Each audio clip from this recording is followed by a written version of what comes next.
This is a cool claim. I didn't know they claimed this. It took me quite a long time to figure this out because I thought I'd figured this out on my own, but it turns out that's very difficult to figure out anything on your own. Now, when I was doing my investigations into how the brain works from a neuropsychological perspective, and that was informed a lot by Jeffrey Gray, who we're going to talk about later, one of the things I noticed was that you don't actually see things when you first see something. In fact, when you first see something, you don't even see it. You react to it. You react to it with your body. So I can give you an example. So you have a partner and you have a trusting relationship, and then you find out that they tell you, or you figure out from their phone or something, they're having an affair. And you look at them and you think, well, what do you see? And you think you see the person. It's like, no, you don't. You do not see the person. That's wrong. What you see is a huge pit that you're going to fall into. And you don't even know you see it, but your body knows. As your blood pressure goes through the roof and your heart starts to pound and you sweat. And the reason for that is your body sees what you can't see, and what it sees is something it seriously does not understand. It does not understand it. It sees the territory behind the map, right? Because when I look at you, for all intents and purposes, really what I'm looking at is my presuppositions about you. And because you're polite and well-behaved, you're gracious enough to act in accordance with those presuppositions, so I don't even really have to look at you. And thank you very much for that. Because it's very difficult to look at people because they're horrifying and profound creatures. And so everybody walks around behaving so we don't terrify the hell out of each other all the time. Now, when someone betrays you, it's like, poof, presupposition's gone. Okay, what's there? Well, God only knows. And that's what your body reacts to. And that's partly why the phenomenologists said, we react to meaning first. We don't react to the object. It takes a long time to see the damn object. So for example, let's say that your person has betrayed you. Now you think you knew who they were. And you thought you knew who you were. Ha! Guess what? You're wrong. You don't know who they are. And because you're such a moron, that means you don't know who you are. And it means you can't trust any of your memories with that person, and maybe none of your memories in any intimate relationships at all. Plus, what about the future? Well, so when you look at the person, what do you see? You see all that. It's like chaos. Whack, that's what you see. And that chaos is the meaning behind your presuppositions. And that's why the phenomenologists would say, meaning shines forth. That's phanesthai. It shines forth, and that's the primary thing we encounter. It's like, that's smart. And you know what's really weird? That's how your damn brain is organized. And that's weird, eh? Because you think, let's think about it. How do you define reality? Now that's a tough one. So I would say most of you define reality like your Isaac Newton. Or maybe like your Democritus, who was the first person who hypothesized atoms. And so in the Newtonian world, it's like billiard ball world, right? Everything is made out of little billiard balls, and they bang together in a causal way, and you can predict the consequences of their banging together. And if you extend it enough, you can conjure up an entirely deterministic world.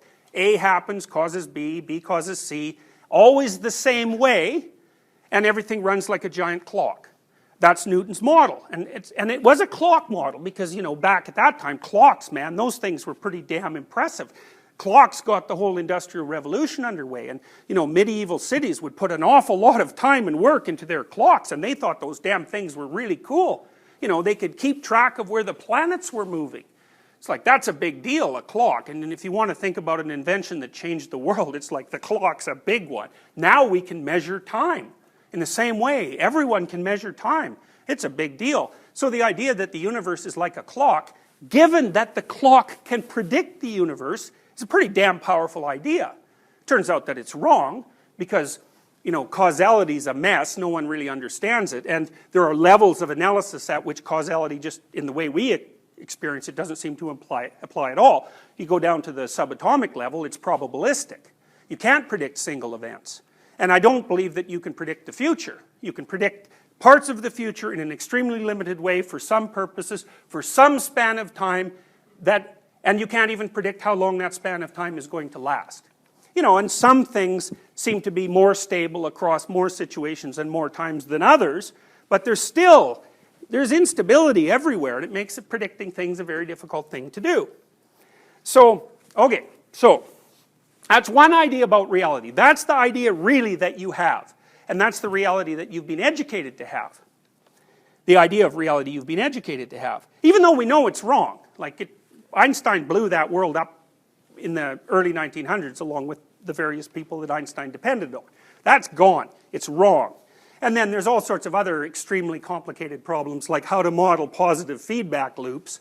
You know, that sort of gets you into chaos theory, and it's really, really hard to model positive feedback loops, and they can go wild in 50 different ways, and you can't really predict them because they depend on initial conditions, and so on and so forth. So the deterministic world, it's like, no, that's wrong.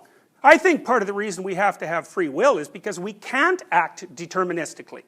You know, a deterministic system is only going to work in a system that stays the same, you know, so you can wind up a little clock, you know, one of those little clockwork toys, and it'll walk.